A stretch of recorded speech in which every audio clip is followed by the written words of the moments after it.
Essa é a nossa última aula desse módulo, com a qual eu gostaria de concluir o argumento da superioridade da ética clássica em relação à ética moderna e contemporânea, apresentando uma segunda vertente do pensamento aristotélico, dessa vez de cunho mais tomista. Qual é o argumento do nosso módulo, que serve para todos os módulos do nosso curso? No estudo da filosofia, em primeiro lugar, a gente tem que estar aberto a toda a tradição da filosofia, a gente tem que estar preparado para avanços, ganhos e também perdas e retrocessos. A gente não pode nunca considerar a nossa fase, a nossa época, como uma época privilegiada da história, porque, como diz Boécio, todos os tempos são equidistantes da eternidade. Então, diante do absoluto, nós somos iguais aos homens da caverna, e nós conquistamos certas intuições, certas ideias, certos argumentos, certas palavras, e também as esquecemos e perdemos. Há uma deteriorização semântica.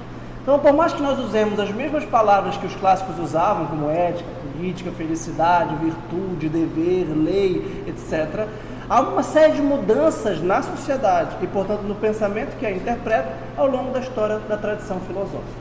Então, nossa proposta foi partir da contemporaneidade do século XXI, da dita pós-modernidade, da crise moral, da fragmentação relativista, subjetivista, do liberalismo pluralista contemporâneo, que o MacIntyre, que é um dos nossos principais autores deste módulo de ética teórica, chama de emotivismo.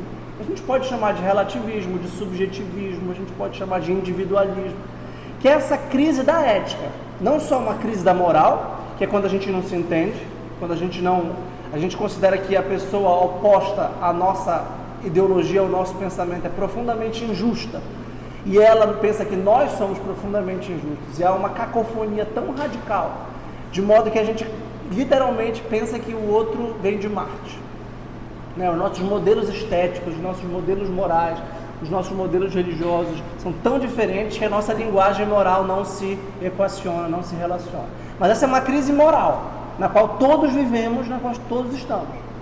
A crise ética é quando, no campo da filosofia, tampouco nós temos respostas satisfatórias para explicar a crise moral, porque a ética é a filosofia moral, a ética é a teoria moral. E a tese do MacIntyre é que nenhuma ética moderna é satisfatória. Seja ela emotivista, seja ela contratualista, seja ela ascética, seja ela a formalista kantiana. Então, nenhuma ética moderna é capaz de explicar a moral. Portanto, nenhuma dessas éticas é uma boa filosofia moral. Nós temos que buscar uma filosofia moral melhor. Melhor no sentido cognitivo, no sentido de alcançar, de descrever e de avaliar melhor a moral. E foi quando MacIntyre descobre Aristóteles. E nós temos visto, então, a teoria aristotélica das virtudes como ações excelentes que alcançam bens, que podem ser sociais, culturais ou naturais, humanos, básicos, fundamentais. Bem, MacIntyre, depois de ter descoberto Aristóteles, percebe que Aristóteles funda uma tradição de pensamento. E tem um conceito muito importante que nós vimos de que a nossa linguagem moral, ela é sempre uma linguagem tradicional. E é isso que nós podemos chamar da dimensão hermenêutica do pensamento moral de MacIntyre, que eu esposo, que eu concordo. Que é a ideia de que quando nós nascemos, nós herdamos uma linguagem carregada de sentido, que não é uma linguagem estática, não é uma linguagem petrificada e consolidada, mas uma linguagem dinâmica, que pode conservar certos significados ou pode relativizá-los e transformá-los. Então, as crises morais, as crises de comportamento moral, são crises semânticas no significado valorativo das ações.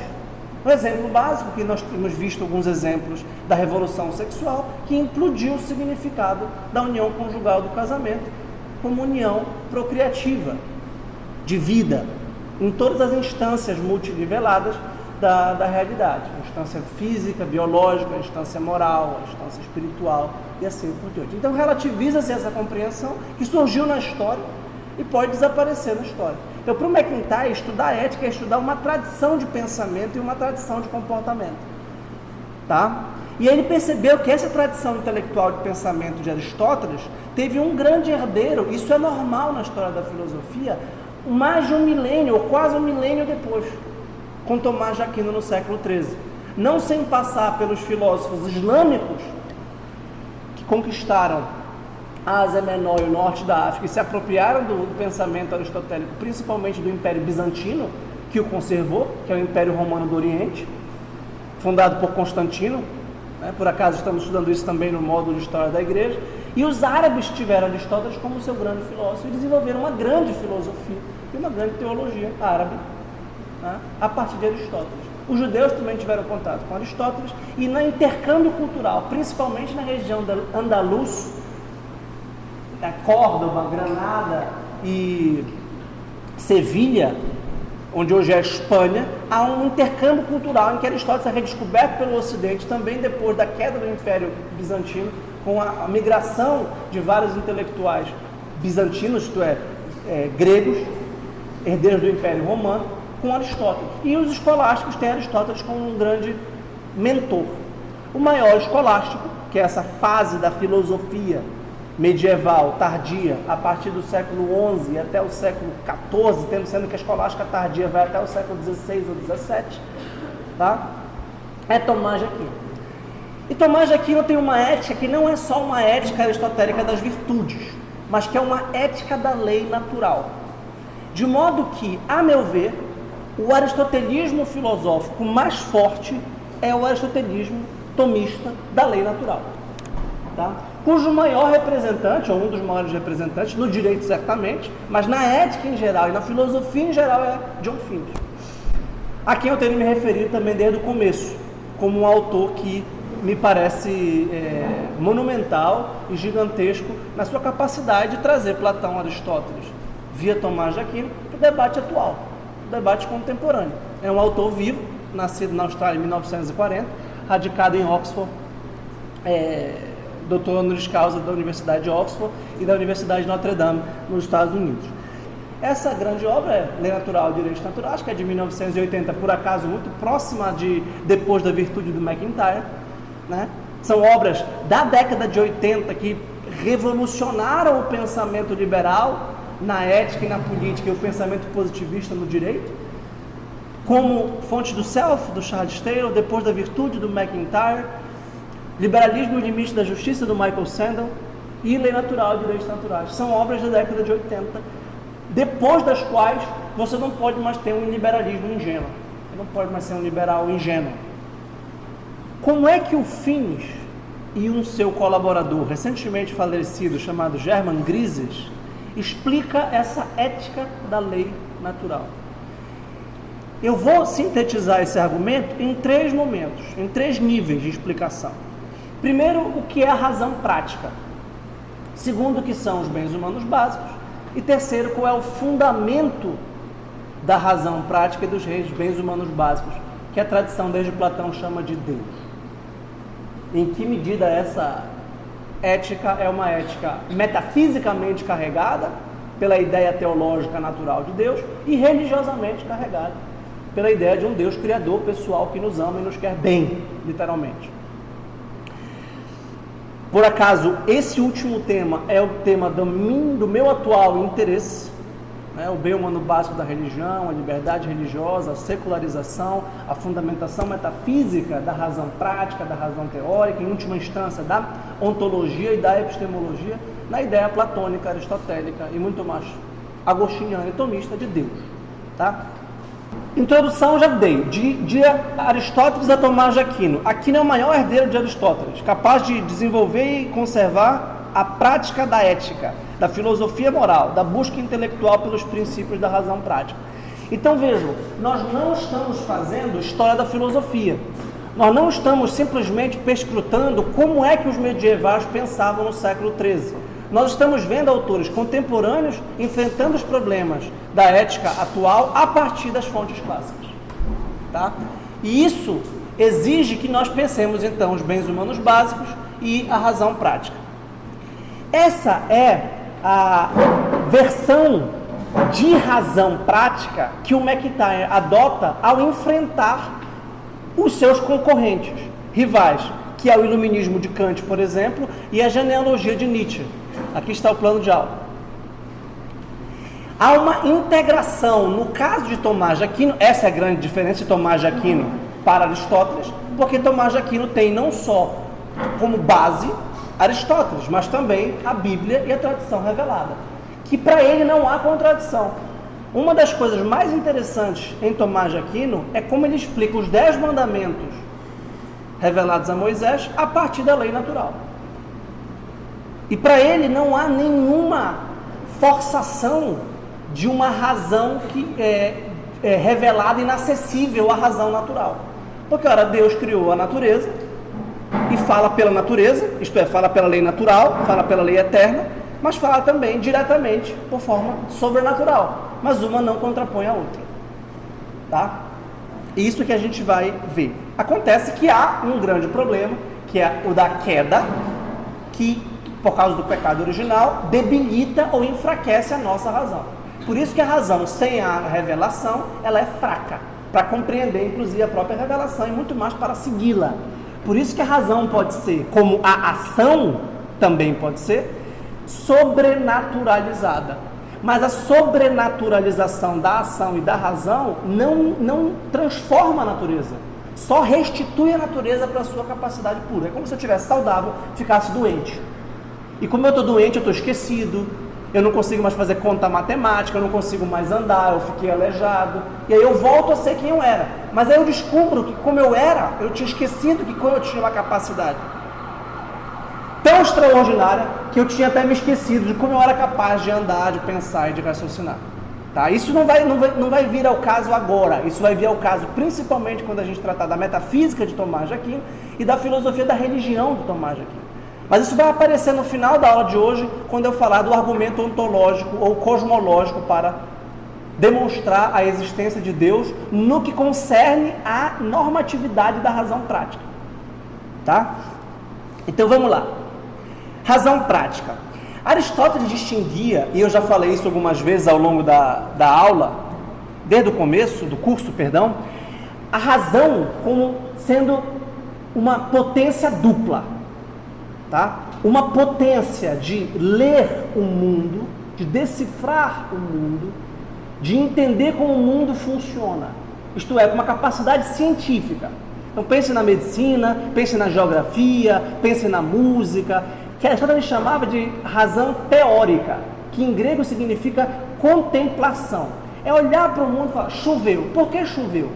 Eu explico, por uma ciência pluviométrica, o que é a chuva, qual é a causa da chuva. Por exemplo, pela causa material, formal, eficiente e final.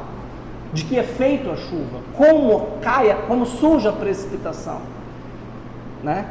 Qual é a matéria da chuva, qual é a forma da chuva e para que serve a chuva.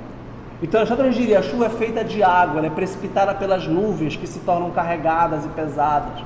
Ela tem uma forma de pingo e a finalidade dela é semear o solo. Aristóteles satisfaria com essa resposta inicial. Essa é uma resposta certa, científica, mas eu posso ir muito mais além e estudar 40 anos da chuva. Eu posso estudar a dimensão geográfica da chuva, política da chuva, econômica da chuva, poética da chuva.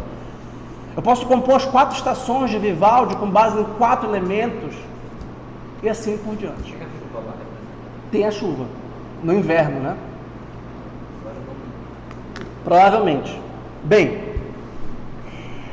a razão, porém, não tem apenas um sentido teórico. A razão também tem um sentido prático. E praxis em grego é ação. E essa ação, ela pode ser de 2 maneiras. Ela pode ser ética ou técnica. Tá? A ação técnica, ou mais precisamente poética, é a ação criadora. Quando você escreve, não estava escrito nada nesse papel com a sua caneta, até que você venha e escreva alguma coisa. Essa mesa é ação poética, técnica. A gente cria, pega a madeira, não tinha essa mesa, a gente corta a mesa e faz. Não tinha essa aula antes de eu estar dando a aula agora, nesse momento. Então eu estou poetizando, em grego, eu estou criando alguma coisa. Eu estou me valendo de uma técnica retórica, de uma técnica didática, de uma linguagem português, de uma lógica. Tá? Essa é a técnica. E a ação ética é a ação com a qual eu moldo o meu comportamento, com a qual eu ajo para o bem ou para o mal, a fim de conquistar algum fim. Então aqui eu estou trabalhando, eu estou fazendo amigos, eu estou desenvolvendo a minha inteligência, eu estou praticando a minha inteligência. E se de repente pegasse fogo aqui nesse lugar, eu ia interromper a aula na hora e tomar uma decisão de tentar fugir do fogo para salvar a nossa vida. Essas decisões que nós tomamos, quando casamos, quando escolhemos a nossa profissão, quando nos matriculamos num curso como esse, quando compramos algum objeto, quando votamos em algum candidato, todas essas decisões são decisões com as quais nós usamos a nossa liberdade para realizar algum fim, algum bem, que nós reputamos bons para nós, para a consecução da nossa felicidade. E essa potência moral é a potência da razão prática. Aristóteles, isso, sempre que eu falar aqui, eu estou falando com base em Aristóteles, com base em Tomás de Aquino, mas especificamente com base em Finis e Grises.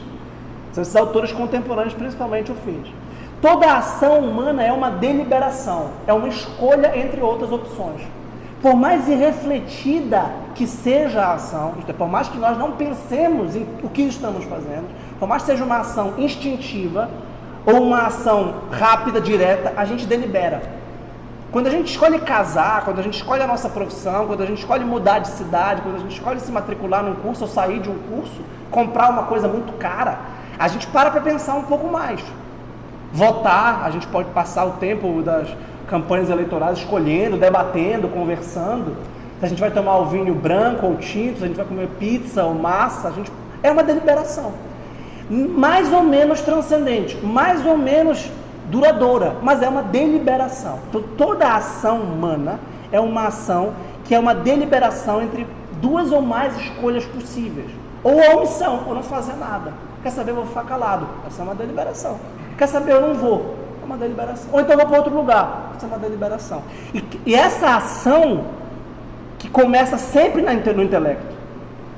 A ação humana sempre passa pela inteligência. O homem nunca é um mero animal. Nunca. Não há essa possibilidade. Exatamente porque o homem é, por natureza, racional. E nenhum filósofo nunca negou isso, por mais que seja um behaviorista. Eu sempre dou esse exemplo porque é um exemplo muito eloquente. Os meus colegas da psicologia da UFPA estudam o comportamento humano analisando os macacos e os ratos. Testando medicamentos nos macacos, nos ratos. Verificando como os ratos agem no calor, como os macacos agem no frio, como os macacos agem com fome, como os macacos agem com medo. E dos macacos eles vão projetar certos experimentos humanos. Porque o behaviorismo diz que a psicologia humana é comportamental, no sentido de uma série de reflexos condicionados de homens que não são livres, mas que são condicionados. Então, se nós conhecêssemos todas as influências que nós temos do meio ambiente, da alimentação, do sono, do conhecimento, nós poderíamos prever o comportamento humano. Nós poderíamos projetar. Então, por exemplo, a ciência política, nesse sentido, pode projetar daqui a 4 anos como é que vai ser a economia, se as pessoas vão comprar mais ou menos, se as pessoas vão votar à direita ou à esquerda. Podem projetar certos comportamentos, principalmente de massa, que conseguem perceber quais são as causas vetoriais prevalecentes. Por exemplo, um comercial de televisão, ou hoje em dia principalmente de rede social, pode aumentar a venda de um produto, porque a reação consumista a esse comercial pode ser maior ou menor. E nós que compramos os produtos, sem saber por que compramos, escolhemos, está muito provavelmente porque é mais barato. Mas descobrimos que é mais barato por um comercial, por exemplo, por uma propaganda. Então, essa ideia básica é a ideia de que o homem não tem liberdade. E isso está numa obra clássica do behaviorismo, do B.F. Skinner, chamada exatamente Para Além da Liberdade e da Dignidade, que quer desconstruir toda a visão clássica do ser humano. A visão clássica do ser humano, que é essa visão, é que o ser humano tem liberdade. E por causa disso, ele tem dignidade. Porque ninguém é obrigado a ser alguma coisa, por mais escravizado que seja, por pior que sejam as condições, por por mais servis que sejam as condições do ponto de vista intelectual e moral, nós temos uma coisa misteriosa e quase mágica, mística, chamada liberdade. Nós nunca somos iguais aos outros. Muito pelo contrário. A felicidade é o desenvolvimento da personalidade a partir do cultivo das virtudes e da liberdade de a cada momento tomar novas decisões.